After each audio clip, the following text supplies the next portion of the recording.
All right. Yes, it is me again. It is that time. It's our time with Reb Jimmy. This is Rabbi Jimmy here. And today I want to talk to you about those food laws. Okay.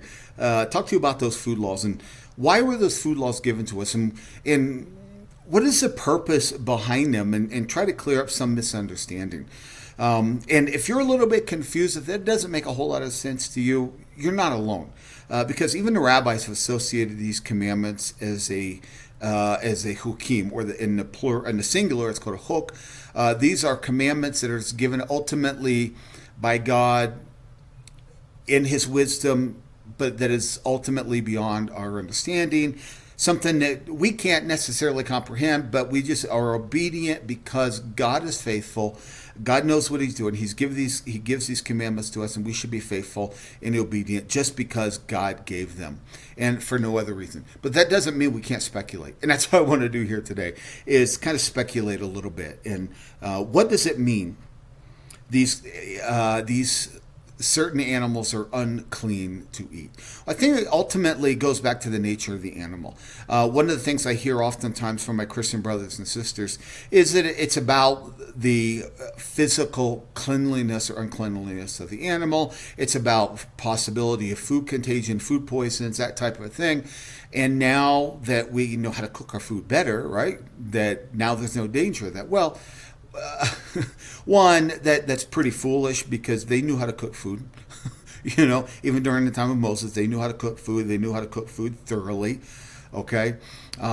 Second is that it has nothing to do with how dirty or clean an animal was.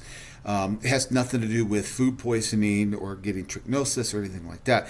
If that was the case, then chicken would be unkosher because chickens are some of the dirtiest animals out there, and you can also get salmonella poison if it doesn't cook thoroughly. So it has absolutely nothing to do with protecting us from foodborne sicknesses or anything like that. Instead, the Bible talks about the spiritual nature of the animal that makes it unclean. What about the spiritual nature of an animal that makes it unclean? Does an animal have a soul? Well, yes, it does. Okay? I'm not saying a spirit. There's a difference. The soul is the life breath that God breathed into each and every one of us, each and every living creature. He breathed us spirit, an eternal spirit within us. But within animals, He breathed a soul into them so that they might live. Okay? And it's that type of thing that we're talking about. Prior to the fall in the Garden of Eden, the ideal diet that was given to us was a vegetarian type diet.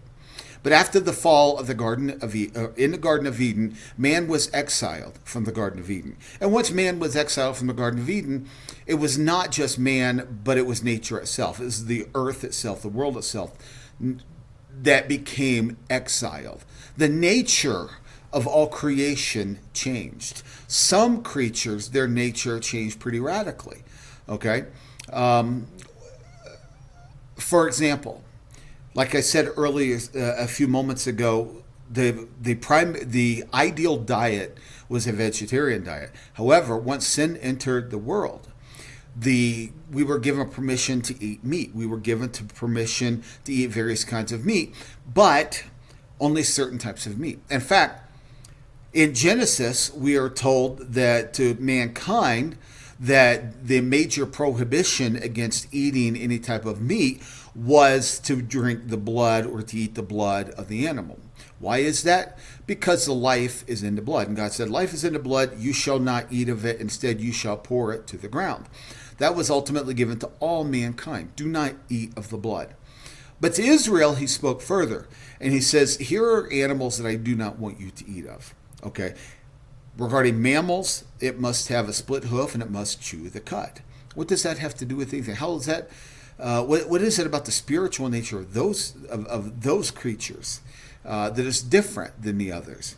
And then He talks about the animals that swim in the waters. Okay, and He says it must have fins and scales. Well, there's some puzzling things going on there because one, we know that not all animals that have fins have scales. For example, shark. Shark has fins, but it does not have scales.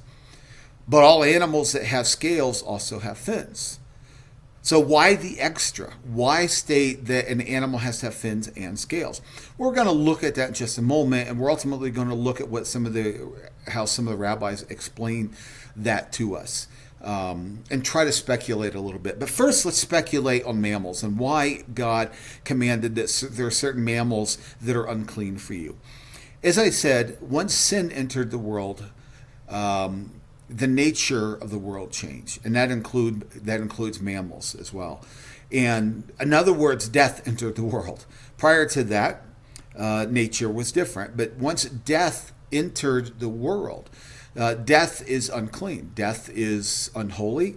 And what I mean by unholy is something that is just common, okay? But it's not part of God. God is the God of life. God created us to live and walk in the Garden of Eden and have perfect relationship with him, have perfect fellowship with him. But after the fall in the Garden of Eden, that relationship changed. And therefore, death began to affect the world around us in multiple different ways. In fact, all of the laws of cleanliness and uncleanliness, purity and impurity, whether directly or indirectly, have something to do with the stain of death that is on humanity. Okay, and I think it's the same thing with these mammals. You see, for example, the birds of the air. The birds of the air that are described, this is what you can eat and this is what you can't eat. It doesn't give specific descriptions of the animal, but it gives you different names of the animals and said, this is clean for you to eat, this is not clean for you to eat. You can eat this, but don't eat that. And what sets that apart, what differentiates those animals one from another, is that the birds that God said you cannot eat are predators or scavengers. These are predators or scavengers. And the same thing could also be said of the other mammals, that they are either predators or they're scavengers. Which one are they? Or both. Okay? But the animals that God said that you can eat were neither. So what I think this is also connected to the idea of eating blood. So it wasn't just a matter of them killing an animal or scavenging on an animal that has died in another way, but these animals that are eating these creatures are consuming the blood of those other creatures. The life is in the blood, right? So they are consuming the blood that is in the other creatures.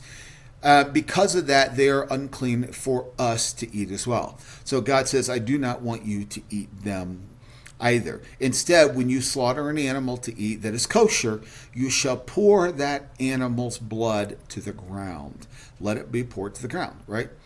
Okay, so I hope that makes sense. So God is essentially, in my opinion here, God is saying that those animals that are unclean for you to eat are predators and scavengers. These are animals that eat other animals, oftentimes their own kind. But then we get to the fishes, and this is where things get a little bit interesting. Okay, animals or that swim in the ocean. These are obviously not mammals, but those creatures that are in the lakes and oceans and rivers and creeks. Those are, like I said earlier, either must have scales. They must have scales and fins. In other words, they must have scales. But why the differentiation between scales and fins? Why state both of them in that way? Well, let me. I'm going to look to my notes here for just a moment because I think I'm going to give you the rabbinical opinion here. Okay. The Talmud notes that all fish that have scales also have fins. That's found in Tractate Nidah 51b. Not all fish that have fins also have scales. So why the need to clarify fish that have both? Wouldn't it be enough to simply say that if they have scales? The Talmud also points out that fish do not need to be ritually slaughtered, only caught and eaten. To explain the reasoning behind this, most rabbinical sources use very esoteric spiritual explanations that I think may provide some insight, but ultimately are going to fall short to explaining the true nature of the animal. For example, the physical attributes are to reflect the spiritual qualities. Okay, when one eats flesh of a creature, it takes on the spiritual nature of that creature. Scales are the armor of a fish that shields its body from harm. Consuming kosher fish, according to some of the rabbis, brings us attributes of armor, attributes of spiritual armor against corruption and deceit. Fins ultimately propel the fish forward against the stream, against the stream, representing the ambition and the drive to fulfill our goals and our dreams. And it could also represent swimming against the Lashon Hara. Okay, my mind is blank today. The evil inclination, the good inclination versus evil inclination. Okay. It also speaks against swimming against the evil inclination, which it's easier to go with the stream, to swim with the flow of the water, that is with their evil inclination, than to fight against it. Right? The Yetzer Tov, the Yetzer Hara versus the Yetzer Tov. Thank you. I'm thinking myself, what am I doing? Anyways, the Yetzer Tov, to swim is to swim against our evil inclination and to do what is good. That is ultimately much harder. So the rabbis talk about having fins, speaks of the spiritual nature of swimming against the Yetzer Hara and swimming towards the Yetzer Tov, but also means swimming towards ambition and our goals and striving for the best things in life. Okay, fish with fins but without scales speak of our ambition without the protective armor against corruption and deceit. And that ultimately leads to corruption and our downfall. His achievements, the achievements of those with fins that have fins that do not have scales, seeking after their ambition without the protective armor, ultimately can lead to corruption and deceit, and ultimately spiritual death.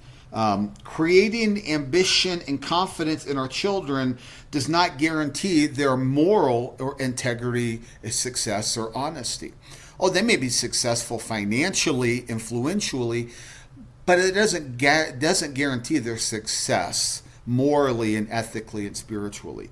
Only when our children have both spiritual fins and scales will they ultimately succeed. When they're able to go after their goals, when they're able to swim against the Yetzer Hara, towards the Yetzer Tov, but have the scales that are around us to protect us. And ultimately, we would say the scales represent the Torah of God, the Torah that was given to protect us and guide us. Okay, I think it can preach, right? It can preach, but I don't think it that's pretty esoteric. I don't think it necessarily gets to the black and white of the nature of that animal. There's a great moral lesson here, but it doesn't necessarily answer a question about the spiritual nature of that animal. So ultimately, I think we just have to say, at least for me, I just have to say, I like the explanation. I like the moral lesson there, but I don't know. I don't know. And to me, that's the moral explanation. That's a moral explanation in and of itself. The ability to say, I don't know. I don't understand this one. Doesn't spiritually make a whole lot of sense to me on what about that nature of that fish that we're taught about. But that's okay. I should be okay with not knowing the answer. I should be able to say, I don't know. I can speculate, but I should be able to say, I don't know. And that's okay not to know all the answers. It's okay to get to the commandments of God and to be able to say, I'm good with that. It's okay. I'm going to be faithful, knowing that, perhaps God will reveal it to me one day in this lifetime. But until then, I'm going to be obedient. I'm going to be faithful because God said so. All right? All right. Hopefully you guys enjoyed this lesson. I'm kind of trying to roll things back in here a little bit to make these podcasts a little bit more palatable for a larger percentage of the population. So if you hear a little bit more of these type of things, I just ask that you bear with me and hopefully you get something out of it. All right. All right. You guys have a great rest of the day and we'll talk to you soon. Ciao for now. Bye.